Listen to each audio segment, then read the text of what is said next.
In today's Leeds news, Farkas post-Monaco comments, Max Wober out, the latest on Joel Piroe, Gelhardt interest in Italy, and more to come in terms of incomings.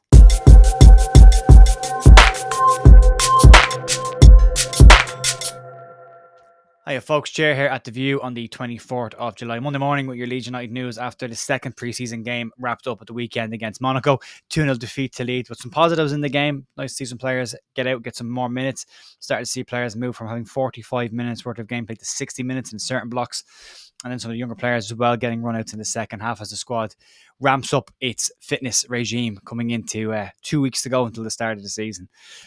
Everyone's getting a bit nervous with signings. We'll get to that in a sec. But everything that's happened so far this week, we were told would happen, and we'll cover that as we get through it. Not a huge amount of stuff floating around at the moment. It is quiet. It is expected to pick up as the week goes on, and we'll get to that in a couple of minutes. Hope everyone's had a great weekend. Let's crack on and get into this, and we'll start off with Daniel Farkas' post-game comments after the Monaco match, and he had a couple of comments to make about certain players. Was a bit coy on incomings and transfers, but what he said on certain players is, on the injury front, he said Jack Harrison and Tyler Adams will not make it in time for the start of the season. They're expected to be out until after the international break and into September, which could end up being a positive for Leeds. It could be a situation where, because the both players are injured, Adams obviously coming back from an operation on a bad hamstring tear that's kept him out for months, which would be a red flag to a lot of clubs. Jack Harrison had an operation on a hip problem as well. You're a tricky winger, speed merchant, you have a hip operation. Clubs might be reluctant at this point to make a move. They may want to sit back and see how the players develop between now and the January transfer window. And then by that stage, Leeds could be in a position where they could be challenging for the title. So they might want to stay anyway. So it might work out in Leeds' benefit with that one as well. Also pointed out that Max Wober was out of the game due to this likely move to Gladbach, and we'll cover some updated details on that in a minute.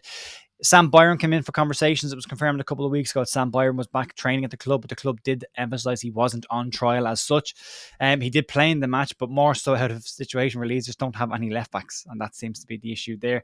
So speaking of Sam Byram, he said a couple of things. He basically said that Sam is a top player and a top character. He has had him at Norwich before as well. And he said that he is an experienced player that needs to work primarily on his fitness and his conditioning and put himself in a position where he could be a benefit to the club. He said that he would meet some of our needs if we needed him, and he is a top pro, but he said that Leeds also need to add signings as well as somebody like an additional player like Sam Byram coming in as cover for the left back position. Some other things that were covered as well. He went on to say about Byram that the most important topic for Sam is that his body is fit and ready to go. He said he was quite pleased with him in the last 30 minutes during the game, and he said he came on a difficult spell when Leeds were under pressure at Monaco, but he thinks he had a solid start to life in pre-season. And he also said that he expects the player to get fit, and the focus for that player to be on getting his body in a condition where he can be a benefit to somebody. There's a possibility of the Leeds signing the player, but I don't think Leeds take a massive gamble on a player with the injury history that Sam Byram has had, unless his body has gone through all the tests and rigour that Rob Price is likely to put it through to try and see if there's actually a player that can play there injury-free for this season. Be a great option as cover at left back. We'd still need for me a first choice left back. There is a very strong possibility that Junior Firpo and Ilan Meslier both stay at the club, as there's currently no offers for either of them. Firpo is out injured as well, is likely to be out for about 5 weeks. So again, another player who could miss out on a move, which Leeds still need a left back. Charlie Taylor is still liked by the club, so that could move this week as well. And moving on players going out, we'll talk about Max Wober. And yeah, we all saw the news over the weekend that Max Wober was left out of the Monaco side due to a contract/activation issue. And that basically translated to there's an offer in Germany for a player who also seems to have the loan exit clause that Victor Orta put in the contracts this time in January, which is such an odd thing. The only thing I can think of is that they were so confident that Leeds wouldn't get relegated that they just thought that these clauses would never come back to bite them on the arse. And unfortunately, they are, and quite a lot of them. There's a very good article that was being published on Twitter and has done the rounds, which explains actually how this could benefit Leeds in terms of loans, in terms of offsetting the cash over a couple of seasons and then maybe recouping it again in a year or two. Explains a very good job of what is. I won't read it to you here, but if you want to check that out, it is going around Twitter. It's on my Twitter as well. If you want to have a look at that as well, you can check that out. On the terms of Wober, well, it's basically been confirmed by Sky Germany that Wober is now in talks with Gladbach over a potential move, and Leeds and Gladbach are having conversations around a permanent option on the deal as well. It says the deal will cover 100% of Max Wober's wages should the deal go through, which it is expected to go through in the next day or so. But Farke said that Wober was in his plans, so it's disappointing. And he also mentioned that Willy Gnonto was also in his plans as well, and that's one also to keep an eye on over the next couple of days and weeks. Moving on to potential incomings and what's the latest on the Joe Piroe situation. Well, according to Swansea manager Michael Duff, they have received no offers for the player yet. Leicester and Leeds have both been linked with a move for Joe Piroe, who's ranked in and around €20 million. It's a top striker, would be very good, has started the preseason friendly on Friday night for Swansea as well, so he's not been excluded from the squad just yet. Michael Duff was asked about the situation, and he said this about Joe Piroe: he's been an absolute top drawer pro. It's speculation and it's been everywhere, but we have yet to have a bid.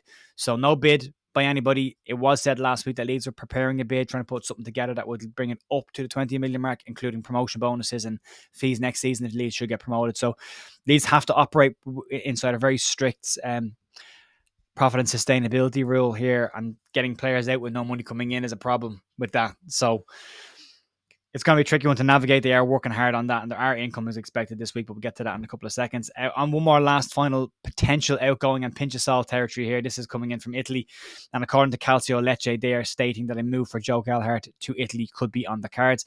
They say that Lecce have now shown a significant interest in the player, and they were very impressed with what he did last season on loan at Sunderland. The Italian outlet reported on the 23rd of July that the Serie A club had added Gelhardt to a list of players that they were interested in. The report now claims that they were impressed with the player and a likely move is to happen. Now, again, I'd say take that with a pinch of salt. It is coming from Calcio Lecce. It's not coming from anything local. I suppose like Leeds Live breaking a story, you kind of hang on a bit to see if somebody else does as well. Keep an eye on that one. And then finally today, more on incoming news, and this comes out from Graham Smith in the Yorkshire Evening Post, and a couple of bits of information from him. Basically, what he said is that he's explained the situation around Max Wober and the outgoing players and the injuries to players like Harrison, but he's also talked about Luis Sinisterra as well, and the fact that there hasn't been any interest shown in the player just yet. His injury history might be what's keeping people away from paying a fee. No one's tested the water, is what he said on Sinisterra yet. And he also done talk about incomings, and what he said was that he claims that Leeds are hopeful of completing a goalkeeper in the next day or so. It's a priority position, and they hope to get it in the next few days. And he said also that Daniel Farke is also wanting to strengthen pretty much all areas of the team as well. So, like I said, 2 preseason games. There's 2 more this week before we look into starting the season next week and the next week. So it's getting to a squeaky bum time at this point, so they need to start making moves on these players. I would expect Leeds to have a relatively busy couple of weeks coming up, but I would expect more exits to go. If you go back and listen to the Parag Morate interview with Matthew Lewis on LeedsUnited.com, he's told us this would happen. He said more players will leave, and we'll have to sell more players that fans won't be happy about, but that he's confident we'll bring in players to give us a very strong squad. Farke said the same himself. He said the situation isn't ideal. We have to make sure these loans never happen again in future contracts. But he said he is confident by the end of August, Leeds will have a competitive squad to compete for promotion from the Championship.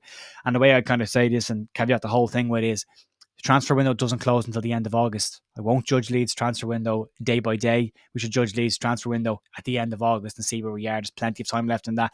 Yes, it's not ideal that Leeds will go into the first game of the season, probably not with a full-strength squad, but with the transfer window being an extra month this year and the season finishing a month later last season, all of this stuff and a takeover and everything else has come into this, we're not in an ideal situation. So we've got to try and figure out the best way of handling this and coping with this. And right now, my advice would be, let's just wait until the end of August and judge the window then. More players are expected to leave. Gnonto could go, Somerville could go, Harrison or Adams or Sinisterra could also go, Melier, Firpo. There's still a lot of players that could leave Leeds.